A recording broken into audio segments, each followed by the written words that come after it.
আসসালামু আলাইকুম গাইস। তো আজকের এই ভিডিওতে আমি একটা বিষয় শেয়ার করবো, সেটা হচ্ছে রাসেল ভাইপার সাপ নিয়ে। তো বর্তমানে ইউটিউব ফেসবুকে ঢুকলে কিন্তু শুধু এই সাপ দেখা গেছে।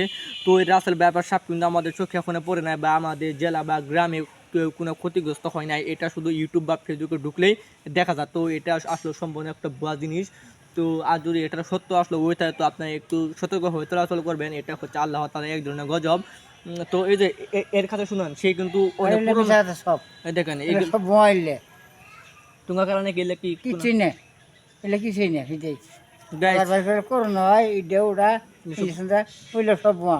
আমরা গাইস কোনো ইঞ্জেকশন দিই নেই, কোনো বাস টাস করি নেই। আগে কি হয়েছে? গাইস আপনারা কিন্তু তার কথা বুঝছেন, তারা কিন্তু অনেক পুরোনো কালের মানুষ। তারা তাদের টাইমে কিন্তু এগুলা কোনো কিছু ছিল না, এগুলো সম্পূর্ণ একটা ভুয়া। তো আপনারা এগুলা না মেনে আল্লাহর কাছে দোয়া করেন, নাকি নামাজ পড়েন বা এগুলা গুজব থেকে আপনারা কোনো কান দেন না। এগুলো সম্পূর্ণ ভুয়া। যদি হয়েও থাকে আপনারা সতর্কভাবে থাকেন।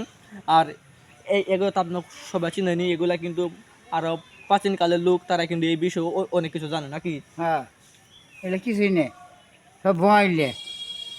খালি মিশা তো বার করে দেশ ছড়াইছে।